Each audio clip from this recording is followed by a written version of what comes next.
Welcome to yet another episode of Shifting the Paradigm with Lesego. It's the golden guy, Gauteng native executive, and you could be anywhere in the world, but you just took your time off to actually spend and listen to us. So today I'm with another special guest, KB. We call him KB, but sir, please introduce yourself. Well, I would Kabelo and the boy from the township. That's it. It's a brief introduction. Where specifically would you want to say where from the township? No, that's like obviously I'm from the town. Born and raised there, so that's something I go with. Okay, So so the way I speak it. okay, so you embrace that no matter where you are in the world, you could be, I don't know, wherever suburbs or what, you just embrace the fact that you're from the township. I care that we have to remember where we all came from, so that's what I came out of. Yeah, lovely stuff. Most important, first things first, man, it's a Sunday, a rainy Sunday. I think it's only right for us to open our conversation with God, so, and the significance of, just praising, embracing, and just acknowledging His presence in our lives from the beginning, I guess, to the end. But yeah, man, how important is God in your life? How important is it? To say this, okay, I'll say God is everything. Man,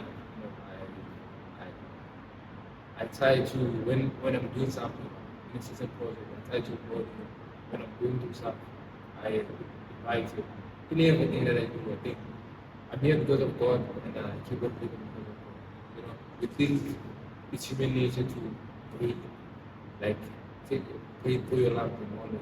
But I don't think it comes. It's a gift. Life is a gift, and I think it's a gift from God. And it's only better to honor with mine. So I said, you know what I do. So, Yeah, for real. So what would you say is, because our relationship with God, it changes, it grows, it declines, it has its own hiccups on top. Yeah. There's highs and lows. So what's that life-changing moment for you where you were like, what, I have to grasp onto God. I really have to, just stick with Him and trust the process and trust that He really knows what's best for me in this life that we live in today. Yeah. it's a good question. Mm. And I think my answer to this would be Mm. we only connect to God, and it's very unfortunate. But we connect to God when we have troubles, when we are facing adversity. For sure. For So, sure. and that's very unfortunate. When we have a good life and everything is going well, we focus on Him, but not as much. But we feel Him deeply when we are going through adversity and all of that.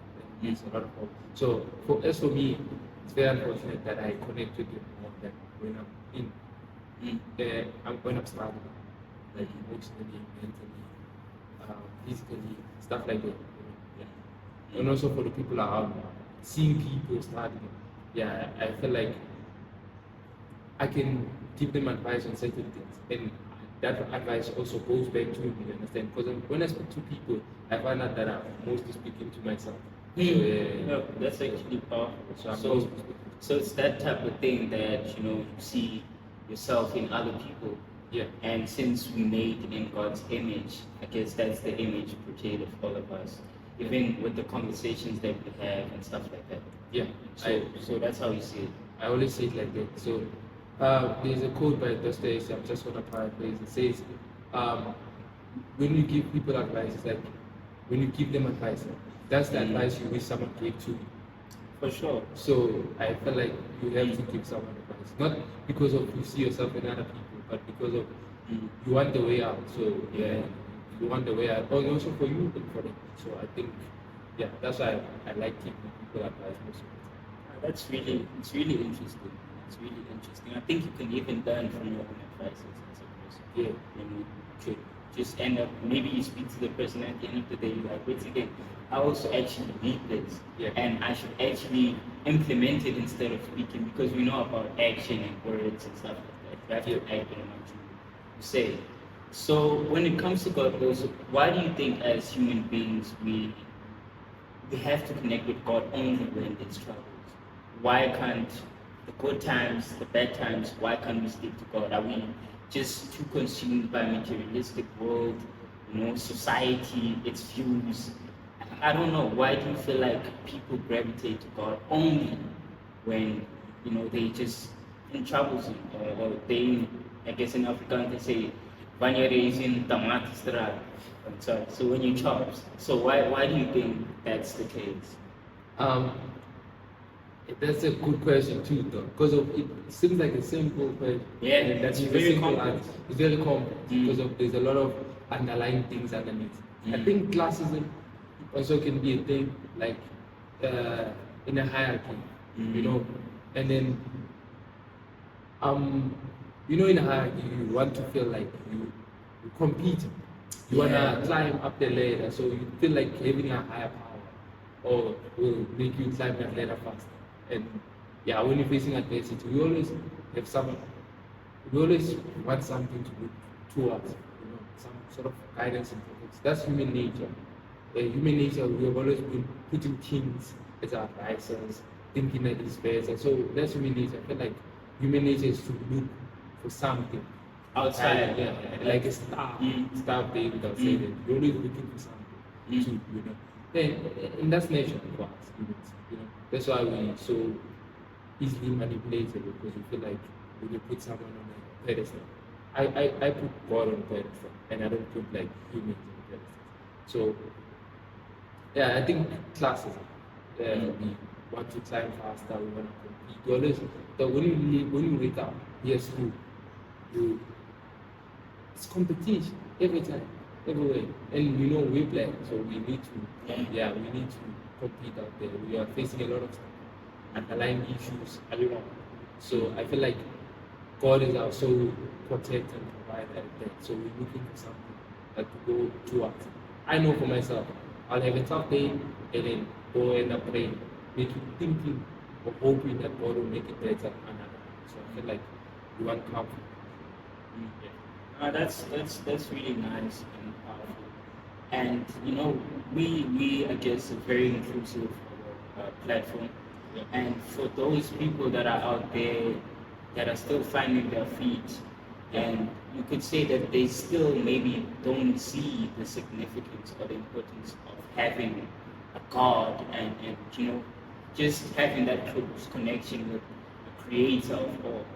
Like, what would you say? Like, lost souls, basically, in a way. What would you say? The journey in terms of finding God and stuff like that. What would you advise such a person? I'll say social circle. Mm-hmm. Like if you want to connect to God, I think you have to around God. Yo. Energy falls off what you are around. So you can't be doing the same stuff and expect something to change. Yeah, I feel like for me it's easier because I'm around a lot of godly guys. So even if I'm discouraged, I can go to another person and then they'll just say, "Oh, remember you said this to me, and now you know that blind you'll be saying, you understand?" So I feel like the social circle is 100%. I feel like social circle is the one thing that matters externally, like the people that are around, the people you talk to, all that. And then you can meet people. There's a lot of people that want to introduce you to God. Yeah, I wouldn't. There's a lot. And you run away from them, like for instance, Jehovah's Witnesses. You always looking, because they're not cool people. You don't want to be like them. So yeah. So I feel like having a good social circle, and then also attracting people like that, or going in a church. You can go in a church. They won't judge you. You can just go in a church and look around, and I think they were very welcome in some churches. Not all of them. I'm just saying some. Yeah. So if someone wants to find God, and in the way this way, the Bible, praying, I think that's the most important. Prayer. Pray. And teaching yourself, I guess praying, I feel like people will just make it this big thing. I feel like praying is just all about being genuine and having a conversation with your creator or whatever you believe in as a person. Yeah, that's literally it. Prayer is so powerful. Like you see people convert, coming to God because of they prayed this one prayer, and then God answers. You know, God listens. He always listening. He's listening to us right now. So I feel like we limit him in our heads. Like we think, okay, now we can know what's up. I'm talking to someone. I'm speaking negative things. We don't think, no, he can. We think he's limited. We can't see on the phone what you type and what you consume. Everything counts, unfortunately. Everything counts. But yeah, God is always there. He's always listening. I feel like when you talk to him, and talk to him normally, you don't have to sound nice and yeah, you don't have to Be yourself. Yeah, be yourself. Tell him your struggles. I believe he's always gonna answer. He's always there looking. And he's looking for someone to call on him. So I think you should all the answer. time. Yeah, if you're listening to this, I feel like you should answer that call and talk to God. Yeah. That's nice. I think what you mentioned about the social circle that you keep close to you, you know, that you do, people that you basically live your life with most of the time. That's very important.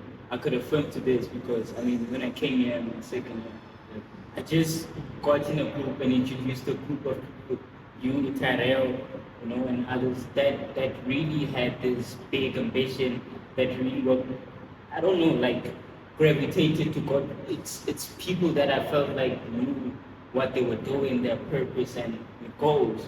So that energy is really, you know, attractive. It grows onto you, and you actually hope yourself of actually getting to that level. So I feel like that's a good point. If you really want to change your life, it could be anything. And so just gravitate to people that you really would like to be like. It's not that it's like ego or what, envy. I mean, you envying them, but it's actually you just trying to get those jewels from them. Call them nuggets. Yeah, You know, and learn and grow from that. So that's a very powerful one that I think everyone should take. So proper stuff. So now we're gonna shift to psychology, especially as black people. So black psychology. How do you feel how we think, how we behave, and how we see life has just like, in a way, put us back as a community?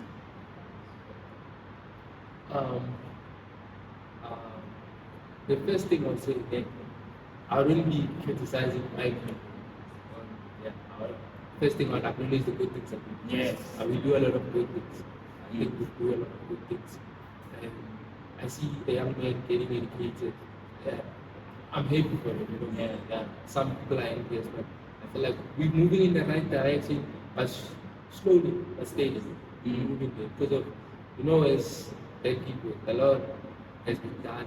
And then a lot is still being done. Nothing has ever, we changed like in terms of freedom. I think freedom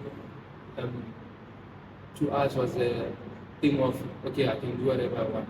I don't think that's the main definition of freedom. We still, versus institutions are still against it. So we have to fight 2 times harder than the average normal race. I'm not going to go into race things, but yeah, we're still fighting. So the psychology of it is like, that's why we use the word struggle a lot. Like the best stuff is like, we use them to, and we turn them into positive things, you know, struggle, and then we sing for fun, and all that. I think the psychology of the black person, we still in fear, we still live in fear also. We go in the hood, bro.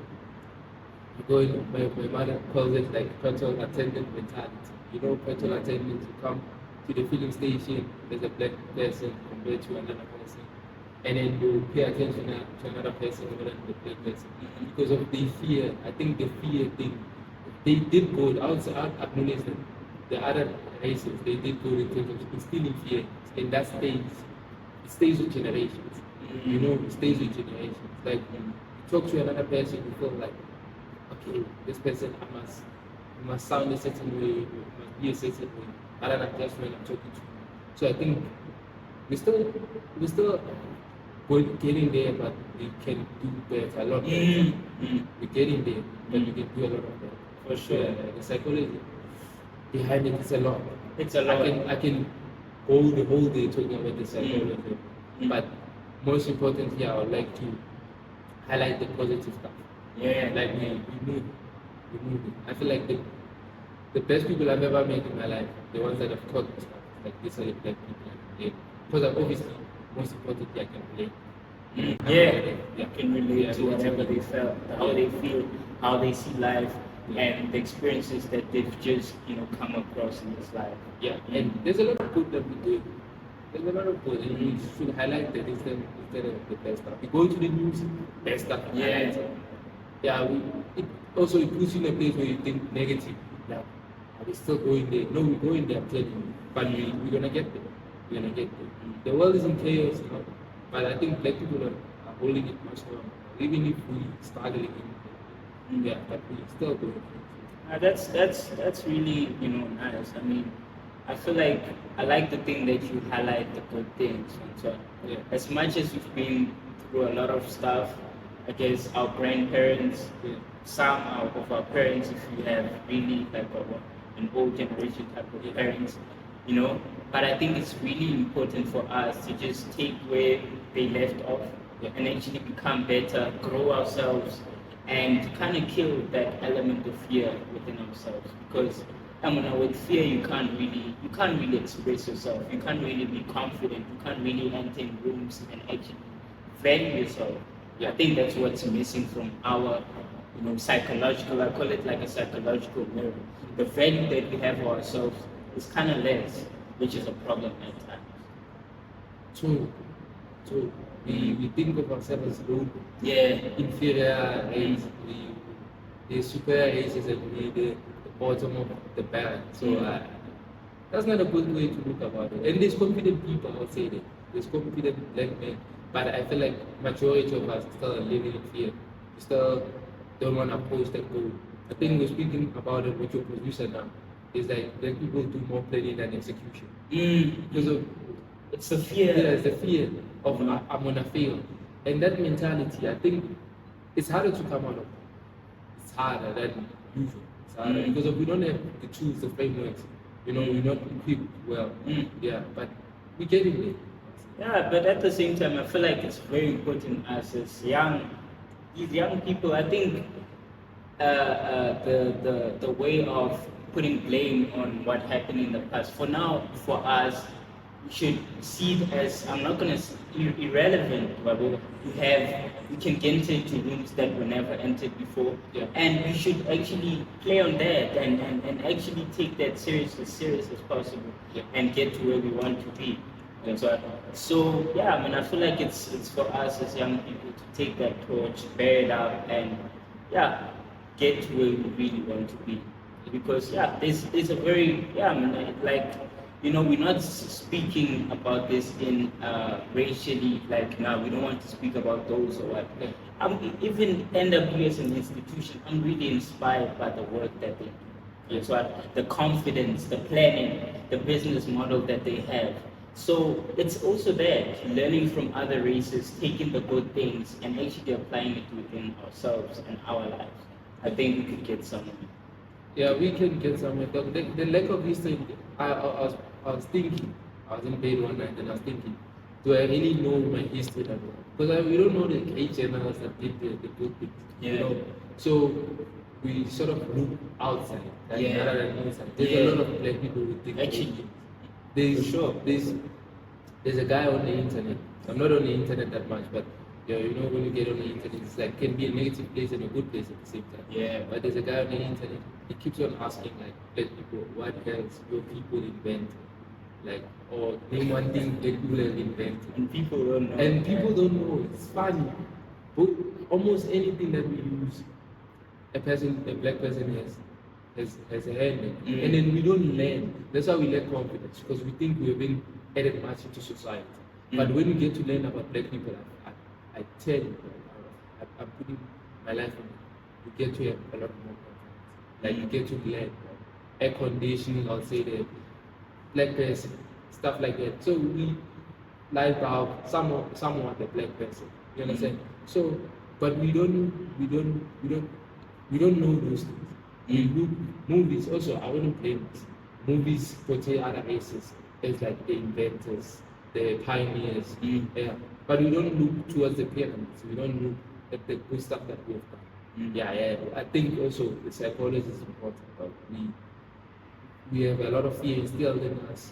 Like we just we behave as if we but we the most black gifted people. Like we give them. Like in terms of anything we give them. I feel like there's a lot going on for us. And there's a lot we can look forward to. Now we gifted people. I feel like we're gifted race.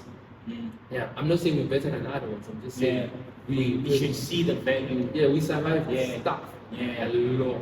for sure. Yeah, extermination where they're trying to wipe us out. But we try. Still there. We try. So I feel like we should look towards the positive stuff. No, for sure. There's a lot. There's a lot of, particularly in essay itself. There's your Steve Biko's, who things like that. As well. The philosophies that he created, what he stood for as a person, the confidence that he had in his work, in himself. I think such inspirations in us, just highlighting those people in our lives, it's an encouragement that we can also change and become better than what we view of ourselves. Man, think about it. How many young people now know Steve Biko, know his work? We all know it, Nelson Mandela. Yeah. Okay, that's I feel like there's much greater people than Nelson Mandela. There's a lot. There's a lot. Yeah. Just that he's been the highlight, the Yeah. main guy. You know, the main guy. So, yeah, I'm not gonna go into a lot of stuff. Yeah. No, I hear you. I hear you. No, I guess it's a bit tricky, but that's just how it is. Yeah. And on the other hand, what philosophies or great philosophers in this life have inspired you, to just grow, achieve your goals. Yeah, what philosophies have you just been looking at recently? Recently, I think Nietzsche, one person. You love Nietzsche. You know me. And then people just ask me, people that know philosophy, they'll ask me, why do you love Nietzsche? Because he was not like a Christian. And I feel like if you look in one aspect of it, like religion is a good thing.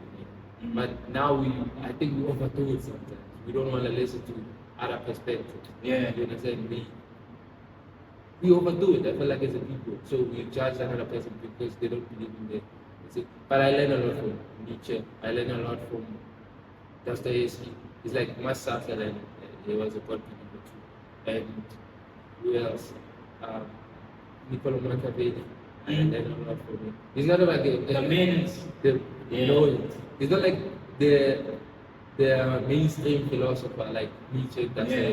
It's like more of the negative guy. But I don't think he's negative. There's a lot to learn from. Yeah, he's like a negative dude. Yeah, he's like a pessimist. But there's a lot of good that he has highlighted in his work. So I feel like when you get to look Marcus Aurelius, that's the guy I look for, like I look towards. Like in terms of the good life. He lived the good life. I feel like he's like the good life type of guy. He didn't suffer that much to reach enlightenment.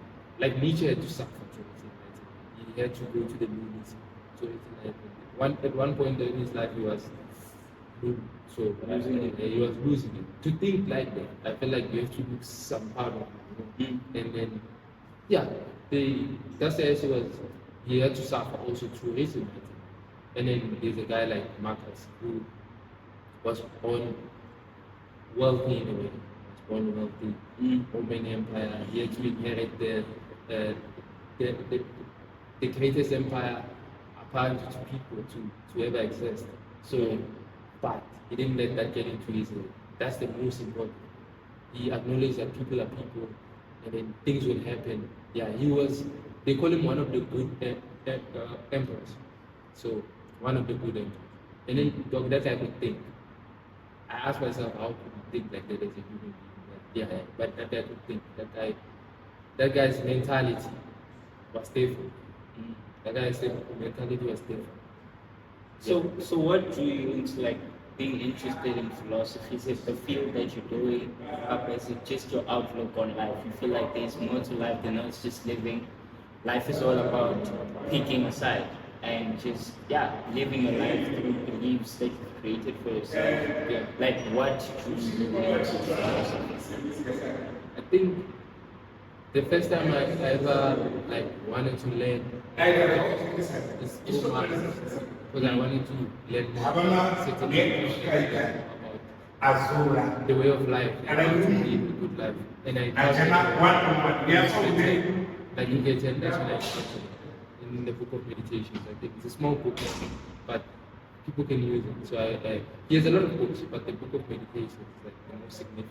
It's like his most significant work. So that being in itself. So I'm a curious person, and that's the thing. I don't rest. Yeah. Like I read the Bible and I read other things, which can also cause cognitive dissonance sometimes. Because of now I have two ideas fighting in my head, but God always wins in the Yeah. No, that's very important. You're actually highlighting on a lot of things. I mean, I feel like we're in a generation where no, we don't really like reading as young people. You know, I guess you can say we're consumed by the internet. You know, TikTok, dance clips. It's not a bad thing, but I think thinking is being downplayed in our generation, and I think in a way it will come back to bite us. And so yeah, man, I think you saying that is also encouraging people to like actually read, you know, because you learn a lot from reading. You figure out yourself. You figure out things that you never knew. And so it's really nice. So what kind of books? Which books would you recommend a person to read? I know everyone would say Atomic Habits. No, go for that one. But on your side, like which books would you recommend and authors that you feel like are really good and people should tap into just to improve their lives and so on? Yeah, you highlighted the most important. You know, I like that. Mm-hmm. Like, I feel like when you have, it's not a habit book per se, but it's like improvement, like marginal improvements, daily basis, working on yourself on a daily basis. On a daily basis. It's a good thing and a bad thing to We can actually dive deep into that book because I feel like it's very important. You know, as you said, marginal improvement. Yeah. Like maybe preparing for a test. You don't have to wait for the last day to actually like, hey Joe, I have to write. Do something each and every day. You know, that's I think what the book instrumentally is all about. So yeah, how did you take the book? Like what lessons, major lessons would you say? Wait again, this one taking it to the grave, or I'm gonna teach my kids. Most importantly, how to structure my life. I feel like in terms of structure, it taught me a lot of stuff. People that know when they go into my, they know if I'm reading a book, I always open, I leave it open, understand? And I learned that from Atomic Habits. Because of now, when you open a book, then and you walk inside your room, there's something waiting for you. You can't be bored. You can't say look around. Be bored. Habit stacking, marginal improvements. There's a lot I could highlight. So my mind is like slipping now. But there's a lot I could highlight. And there's a lot of people that I learned about. Okay. Like there's a guy who was teaching his chess and then how to be the greatest chess players to ever learn. And he did it through, I don't know, structuring his kids' life. I don't think that's a good thing, but or you feel like it's like programming kids. Yeah, programming kids. I don't think that's a good thing. You should let them risk. But they believe that chess is their greatest calling. Okay. I think he taught them more. They like chess. So yeah, I learned a lot from Atomic Habits and how to structure your life and the things you should do to structure your life better. We think in systems. Systems is important. I live my life with no systems. To be honest, Kabelo, I'm not gonna glaze on one. The concept of structuring systems, I think I learned that a lot. In terms of how you schedule your things. And so if you really want to do something, you could wake up late. I know sometimes you have that thing, but how structured you are in terms of if I want to do this, I'm gonna do it like this and how you manage Enactors. I think I can proudly say because I'm part of Enactors on this channel. How you just did things within the organization. I know maybe colleagues might not know, but how you lay things out and structure things, I feel like that's what led to the success of what we did in there. So thank you very much for that book. I applied a lot. I think my producer saw a different or change in how I do things. I'm more structured, I plan in advance, and it's due to not even reading Atomic Habits, but just an outlook, seeing Kabelo, how he does his stuff, and I actually applied, and it's working perfectly, even academic wise. Is it? So thank you very much for that. One. Yeah. Okay. Mhm. That's it. And thank you for acknowledging. That means a lot. Yeah, it really works. Systems, like it kind of kills procrastination. Yeah. Complacent. That's what I learned about structuring things, because you put like a pin on something, you have to do it. Yeah. So thank you very much on that note. And other books, maybe people that could really dive deep into, what would you say? I think for me, the one I read last year that really changed something in me was As a Man Thinking. As a Man Thinking is like a book. It's sort of biblical, but also it's a self-help book.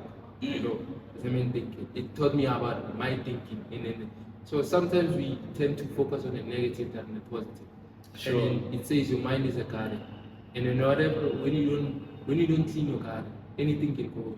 When you don't take care of it, I think that's the first chapter we can do towards it. And then serenity, being at peace with everything that's going on around you. It's also a Marcus Aurelius thing. Like I think stoicism thing.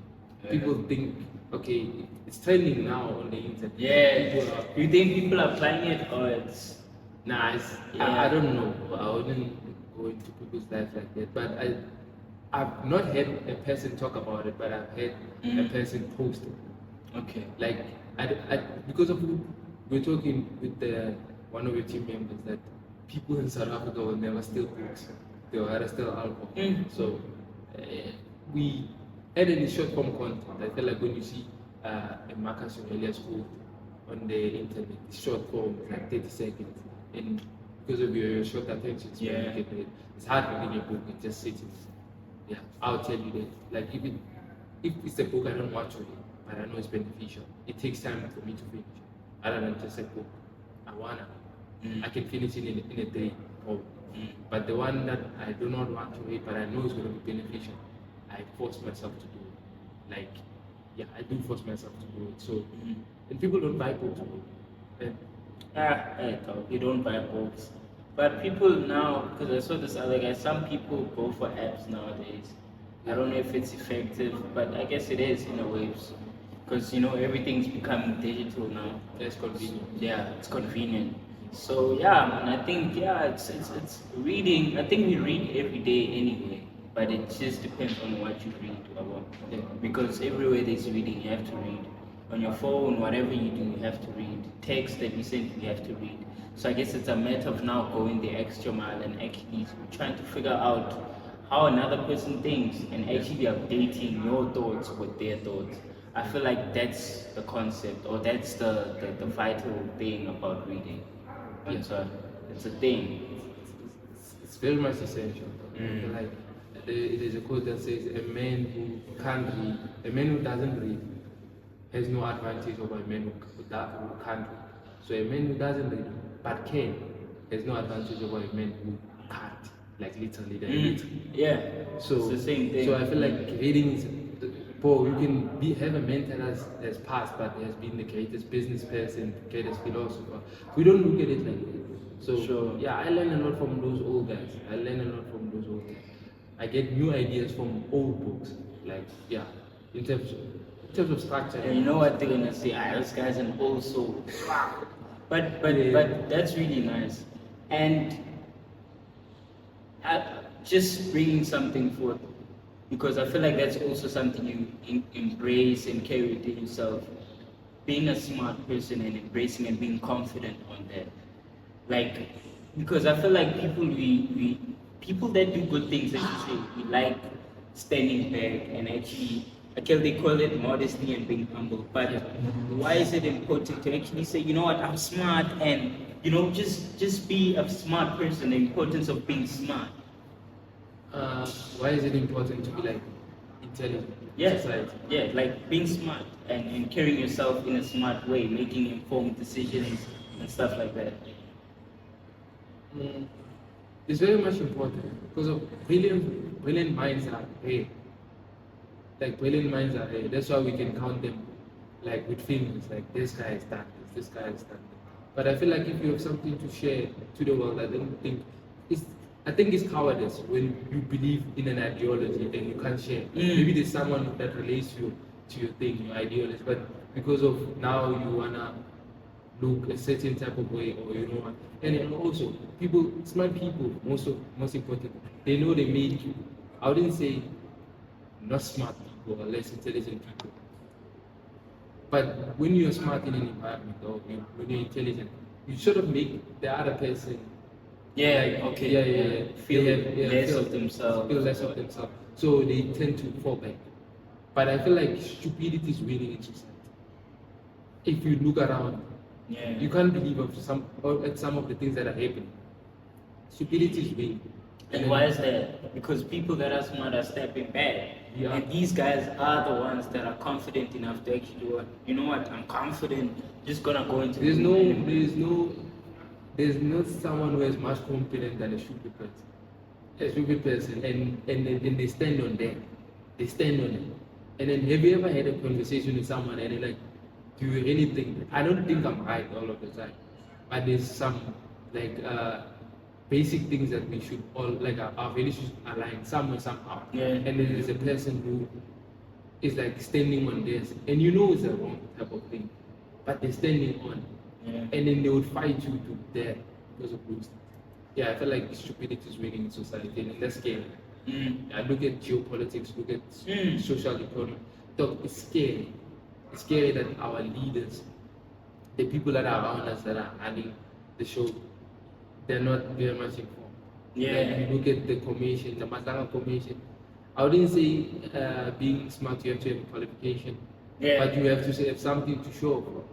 Speaking, articulation, you have to run a business well. Everything that you do has to look seamlessly. But now, when you look at the commission, the guys are like, I don't have even a material.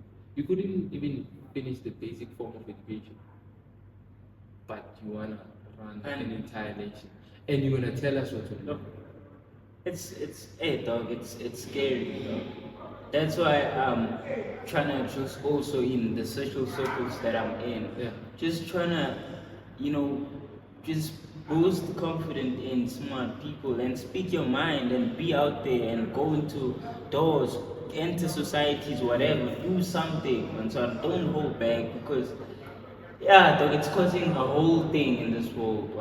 Imagine, as you're saying, that leaders they're not much informed, they're not that strategic, tactical, and whatnot. And imagine these people are the ones that are running the country. And I guess we have to blame ourselves because they're the ones that had the confidence to put themselves in those positions than the smart ones, I guess, in a way. Yeah, the smart people, we take a step back. It's always been like that. The philosophers, when they challenge the government will sort of push back, and then the philosopher will stand back. You understand? Look at Jesus, for instance. I wouldn't say the government or the Romans were not smart, but the guys that believed that they knew something and they were ill-informed were the Jews, the scribes, the Pharisees. They stood on what they believed in, even though they knew. Some of them had a conscience that, okay, what we believe in might be wrong. This might be the Messiah. But what happened? What happened when a perfect moral man enters the world? The world will kill him. So it's unfortunate. It's always been like that in history. Smart people take a step back. A philosopher can never be a leader, but he knows how to lead. He knows, maybe he doesn't know how to lead, but he knows the theory behind it. He knows how to think. I feel like thinking. Thinking. He knows how to think. Thinking capacity. Look at it now, like academics standing back. We fear, like censorship. We fear like losing our reputation and all that. So there's a lot. I think this system that we're in caters more to stupidity than to be honest. So they win. So and we stand back. Just to kind of like wrap our conversation on a lighter note. Let's speak life and relationships, and I was having this conversation with this other guy and saying that as a person, I'm a student, I'm I'm a student, I'm a son, I'm a brother, I'm a cousin, and how do you navigate along those roles as a person? And yeah, just managing your life and just being successful, man, because you have to know your roles to be successful. And how do you navigate all of these spaces and so as a person? I guess in 24 hours. I think I can navigate a few in like 24 hours, and we don't really have 24 hours because of sleep service. And I don't have fashion tea. So we basically have like maybe at most 14 14 hours. hours. So I don't think I do well in navigating because I forget some of the stuff.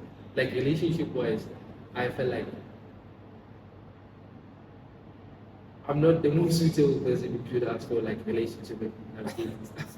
Like literally. Like but I do have friends. And then I feel like I have a very close set. Like a very close set. And then I think the one that I manage well right now is being an uncle because of I have a niece. Really? Yeah, I have a niece that's now, and then I'll try to call her every day and check up on her. Every day. Every day. Like she can't speak.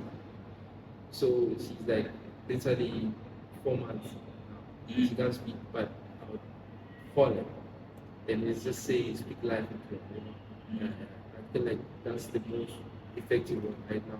Being a friend, I don't know, my friends would answer that. Being a boyfriend, I think I've got that covered. So yeah. How did you get there? Like that one, I feel like that's one of the most difficult roles, especially in our age group and stuff like that. But how do you feel like you got that right? It's a lot of trial and error. I wouldn't say I got it right first. You know, there's a lot of things that some of the things that you would know, there's a lot of things that happen and that alter me. You know? Yeah, I was not good with relationships. So but I was bad, like I was bad. But I learned to like try that I can be better. When someone wants to change, not change you but show you life. So and the person that I'm with right now, he shows me life. Yeah. Because of I believe I had this mentality that women are the same. You know that mentality, it's like killing.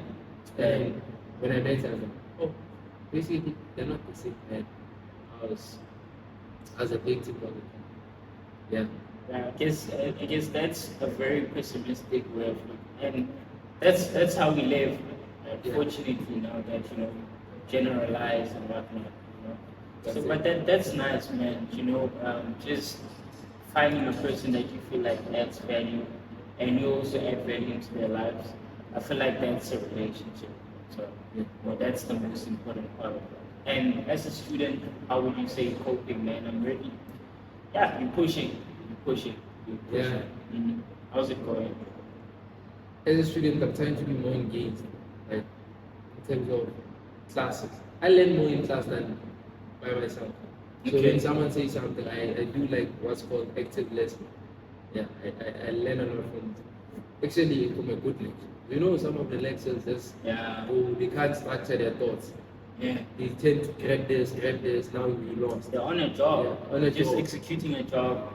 Yeah. And some people have a passion for the job. Yeah. So and I really grasp that. So as a student, I think now I'm doing what I can see what I'm doing. I have an idea of what I'm doing. Yeah, hopefully I keep it that way. I don't want to fall behind. Like catching up every week, catching up. That's not a good look on yourself. Yeah, I think as a student, I'm doing well.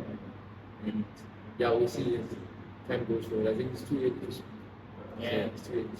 It's a long year, a lot of hiccups, and you just gotta be resilient and motivated throughout.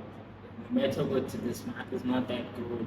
The other one, you stand an opportunity of doing good. And Doug, you're a post-grad. Sorry to disclose it, but you're a post-grad student. What jewels would you drop for upcoming first years within every institution, not only NWU, Feds, UJ, all across the country? What just words of motivation would you just, recommend recommendations how to structure yourself, habits, how to just ensure that you grow within your varsity career? Because I feel like that's the fear. A lot of us study, I guess, get marks, but you don't grow as a person.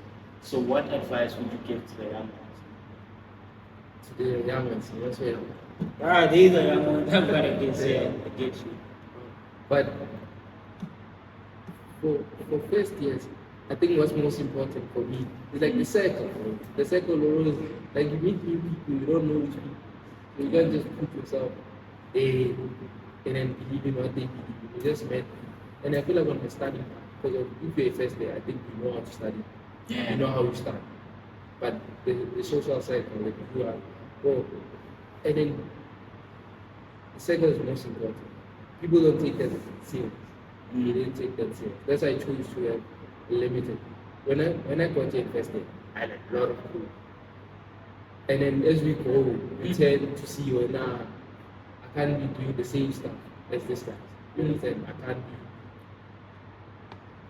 We came here for different reasons. Yeah. You need to go in as much outside of school. Obviously, getting good grades. For sure. That's not the end of it. You still have to learn outside of school. You know, you still have to learn. I think I was talking to your producer here. He was saying he switched his course and stuff because of he learned more about himself while he was doing his thing. And then that's a good thing, bro. And then that's what you should do, learn more about yourself. Find out if you want to do what you're doing right now. You understand? There's people who choose the best courses for themselves, and there's people who choose the harder thing. And ask yourself, do I see myself doing this for 50 years when you choose something? Yeah.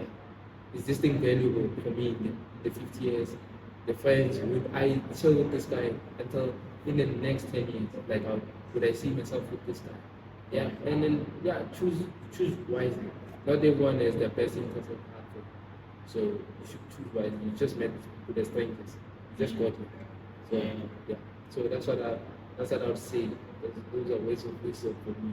No, that's really nice, man. And as you said, I feel like the high note from what you said is find yourself. So I think each and every day we, all human beings, whether you're old, young, you just stand an opportunity of finding yourself and improving yourself. Yeah. Yeah. So I think that's what you can take from Kabelo. So, but yeah, any additions? What would you like to just say? What, maybe could sum up of the conversation. Yeah. What's just on your mind? On my mind. Yeah.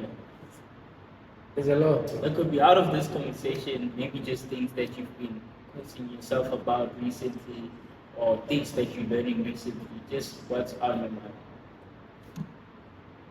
Recently, I'm learning. You know what I'm learning now? I think what's most important, because I found out that I had a lot of things that are going in my head, like negative thoughts and stuff.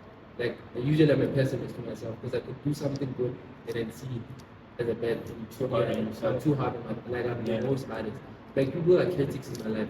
Oh, they will be critics. I don't think anyone criticizes themselves more than I do. Yeah. Like literally, at some point in my life, I don't see anything good. And a person can say, "Oh, you did this," and then and I'm learning to tune out that noise. Okay. But I'm using artists. Like I watch a lot of artists now, like tennis artists. Like that's what I'm most interested in, tennis. Because of now, when you play tennis, you could lose a point. Right? But I'm learning from guys like Roger Federer that he looks at the point as just a point. He doesn't look at it as a lot. So looking at stuff that happen in your daily life. And like, let's say you have a bad call at 10 a.m. in the morning. You just woke up. Thinking that it's just a call, rather than just letting it affect your whole day. You know what I'm saying? So I'm learning a lot from guys like Roger Federer and how to tune up the noise in your head and how to be a good person towards yourself. I think you can't be a bad person. You're all you have. So sometimes you're all you have. So you can't be like a pessimist. You can't be like a bad person towards yourself. For sure. Yeah, you need to go, you need to learn. Also, like the book I mentioned, as a man thinker, like it teaches you how to structure your thoughts and then be a good person towards yourself. Flourish in a way. Talks about mind being a garden. in a garden, the funny thing is the flowers you have to plant them, the nice things you have to plant them. They have to be rooted in the soil. But the bad weeds, those ones you don't know what, they're always growing there, and then you don't know how to, they go without the sun, they go without water, they just grow, but the flowers do that. So I think you have to focus more on the good things than the bad stuff, because the bad stuff are gonna always be there anyway. So Yeah. the bad things are gonna be there. You know, when you cleaning the house or the yard, the bad stuff you don't want. You have to always take them out. You know, you have to clean and clean and clean. And that's what I'm doing. I'm learning how to clean every time. Yeah. Doing it on And that's really powerful, and I hope the viewers, that are just tuning in to tap onto that. I feel like it's a very crucial point. Emphasizing the importance of loving yourself, um, learning from your mistakes, and not seeing them as failures, but as just learning curves. That's really nice, and I hope everyone takes that in. And I had a lovely conversation, a whole pack of knowledge that I guess I also have to watch this video and unpack and learn and grow from the things that you've mentioned, with the experience that you've had in your life and stuff like that. Thank you very much for availing yourself.